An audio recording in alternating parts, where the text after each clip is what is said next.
Hello and welcome to a brand new show of Market Makers. My guest on the show today is a special one indeed, Sandeep Tandon, Managing Director and Chief Executive Officer of Quant Capital. Sandeep, this is your first time on ET Now, so very warm welcome. Thank you for joining us.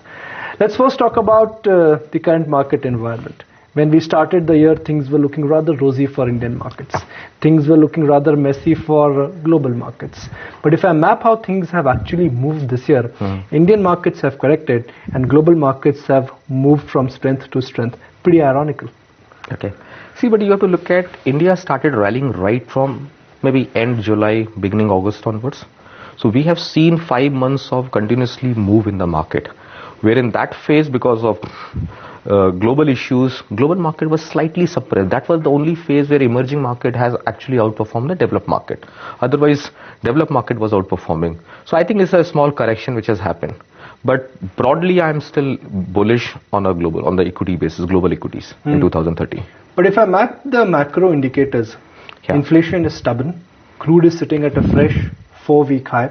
Earnings have been in line with estimates. That's the India story. Similarly, if I talk about global indicators, US earnings have been above estimates. US bond yields have stabilized, and China PMI data has improved. Do you think in 2013 we could be staring at a situation where Indian equities will underperform global equities?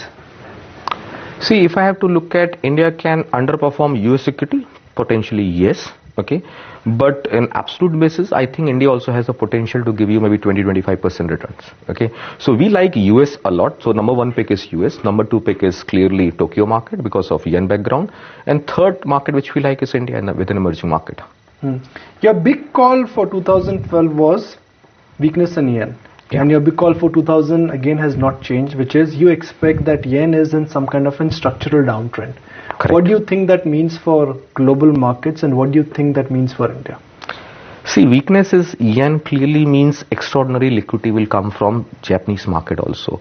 In last 15 months or 18 months, if I have to look at in the name of QE1 or QE2, European market, US market is pumping huge liquidity and maybe third largest economy is also pumping liquidity. So this market is actually driven by liquidity. So I see huge liquidity coming back, which in turn will bring down the risk expectations. So I expect risk appetite to move up globally.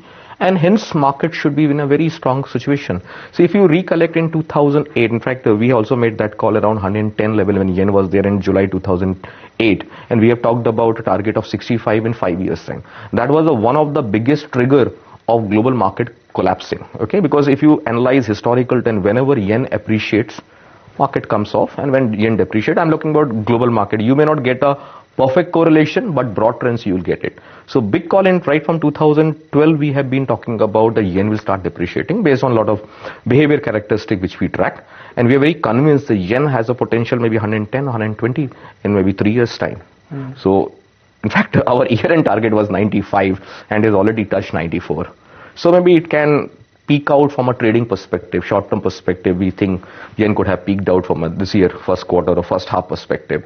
But bias is still negative. I think yen has a potential to depreciate big time. So if I have a trade, I'll still like to run that short trade. Short-term perspective is completely different from a long-term perspective. 3 years is a reasonable long period of time to talk about.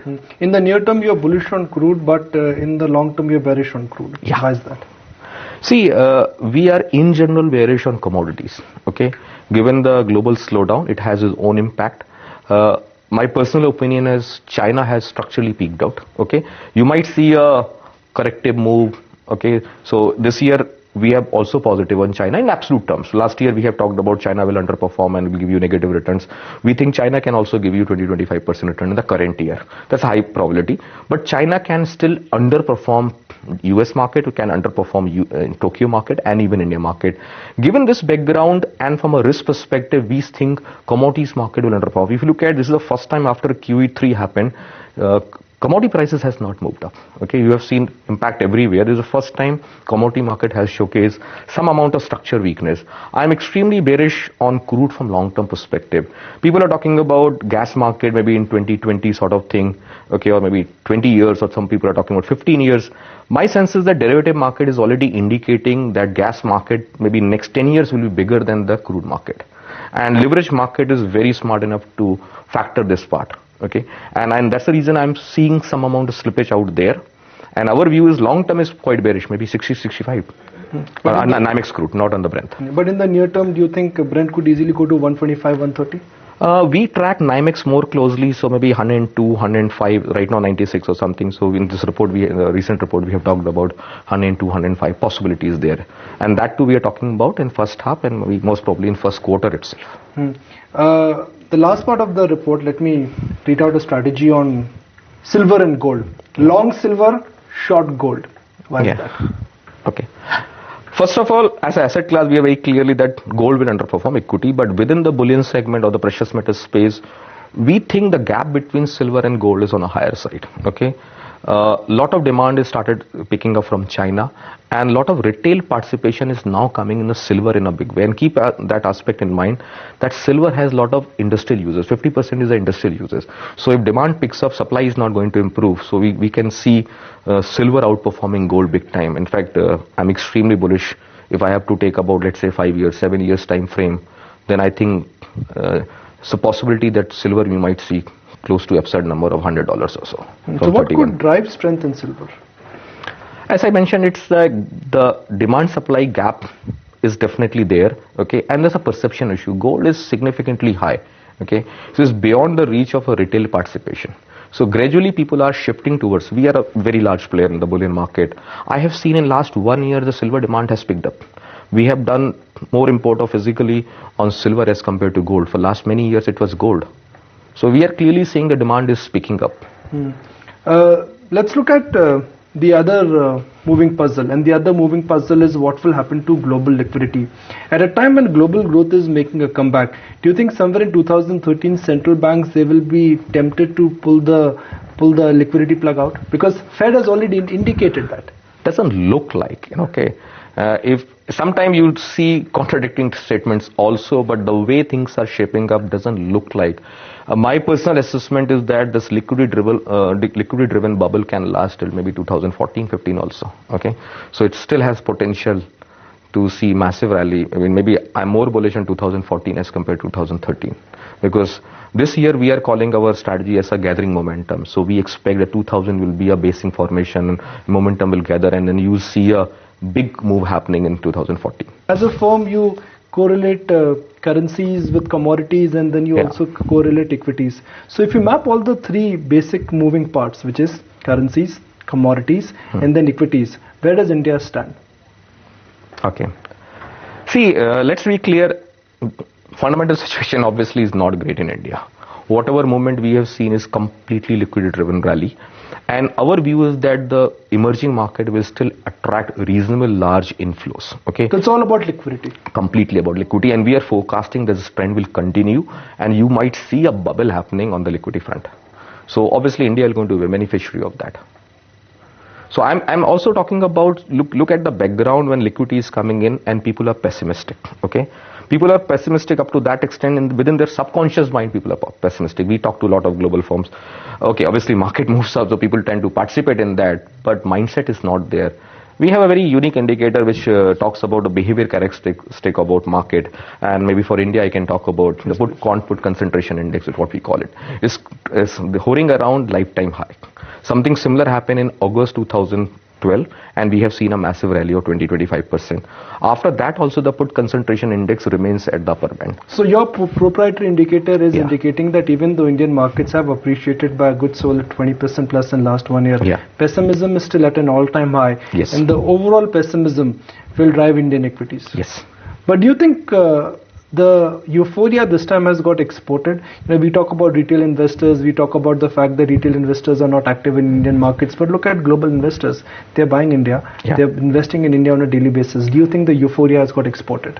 Okay, so let me just address, we also have another interesting indicator called Quant Euphoria Index. Okay, there is no euphoria after 25% move right from August we have seen. Okay, maybe retail participation is completely missing, because typically you see a euphoria happening with the retail participation, but euphoria is a combination of retail and institution. Even institution participation still missing up to that extent. Let's talk about maybe FI has pumped in close to $18 billion from August, and domestic institution, including retail, has sold close to 13. So net we have got only $5 billion. I see this sort of selling pressure can continue from a retail participation, because if you look at from the mutual fund NAV point of view or the ULIP product point of view, a lot of people are getting their NAV back after 4 years or 5 years. So I think it's a psychological issue. People like to book profit, okay, and this trend can continue for many months. Our own assessment is that this sort of redemption pressure within mutual fund industry can be maintained till June, July, or at least first half of 2013. In fact, we are more bullish on the second half of 2013, globally also, and India in particularly. So maybe 2013, second half of 2013 will be more powerful than whatever we are seeing in first half of 2013. So when do you think Indian markets or Nifty in this case will convincingly go beyond its previous half 60 to 50? See, that possibility I'm not ruling out even first quarter itself. Okay. Which is in... Yeah, in next 3 months time also. 3 months. Yeah. Before 31st March. Yes. Okay. If not 31st March, might be April and mid of May or sort of thing.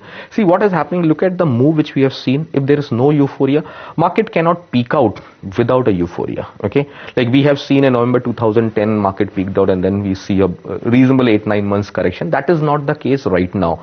So from our short-term perspective, whether we talk about a breadth indicator, our risk measure, or the equity flow indicator which we look at, all things are trading at the selling zone sort of thing. They are trading at upper band basically. So it means short-term brief correction can happen. I see there could be a consolidation rather than any sharp correction, though in whole industry is talking about big crack of 55, 56, 52, a lot of things we talk about technically. I don't think that sort of scenario is possible. So what could be the base for this year? My personal sense is that Nifty for the full year basis maybe 56 to 7,000. That's a range we are looking at maybe. And in the second half, maybe third quarter particularly, I think market should rally. So what will change in the second half of this year? What makes you bullish? Since we talked about a liquidity driven rally, and we expect the selling from the domestic side will reduce significantly from the current levels, and that's one of the key reasons mid caps are not performing. So our strategy for first half is clearly we are biased towards large cap stocks in India and some of the sector which is relatively under owned. So we are more bullish on some sector like media or maybe private sector banks or maybe oil and banking sector. And I still believe that bull run in pharma and select consumption stories will continue. They are in massive bull run. Okay. So I would like to play a very stock specific, sector specific approach then rather than playing very high beta names. And a lot of people are talking about increasing weightage and cyclicals in a big way. We are not in that camp. So you're negative on commodities? Yeah, clearly. But why are you bullish on private banks? The argument on the street is, yes, private banks are delivering, but they're expensive. Look at the price to book of HDFC Bank. It is wildly expensive. See, if you really look at this rally which started right from, if I have to say from, let's say, some November 2011 onwards when this move happened, okay, or other bottom happened, okay. Banking has been a leader in the previous rally also and this time also, okay. And we look at some of the proprietary knowledge on the breadth part of the banking. They are giving extreme comfort, okay. Yes, it can correct in between, but we are extremely gung-ho about the behavior parameter which we look at, and we are looking more from the institution perspective. We still like private sector bank, and maybe ICICI Bank is our top pick in that. So when you recommend your client a strategy or a stock idea, do you look at valuations or you look at your own proprietary indicators? See, as a firm, we combine everything. So we have, if I have to say, not exactly 1/3, maybe 1/3 weightage is there for the fundamental as well, what we call qualitative, 1/3 for quantitative, and 1/3 for behavior. So we combine it. Similarly, when we look at the global market in terms of broad direction of the market, then we look at combining with global currencies, commodities, equities, okay, all put together. It really helps rather than just looking at one approach. Why are you bullish on OMCs?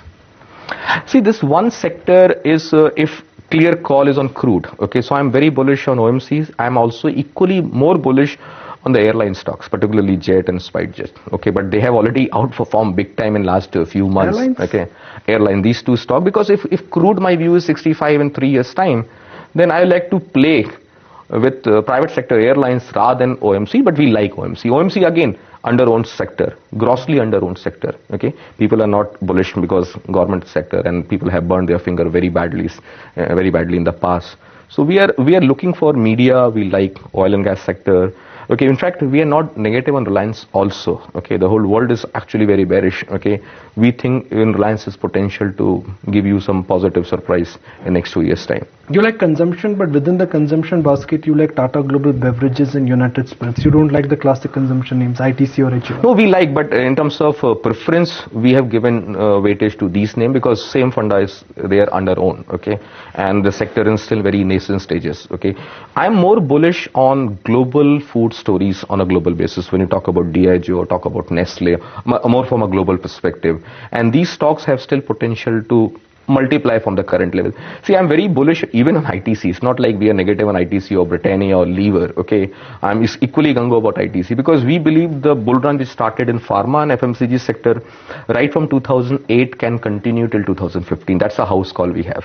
So if we are bullish, I like to ride in these sectors rather than maybe I can trim my exposure depending on the outperformance. But as a sector, I like to be still overweight as compared to cyclicals.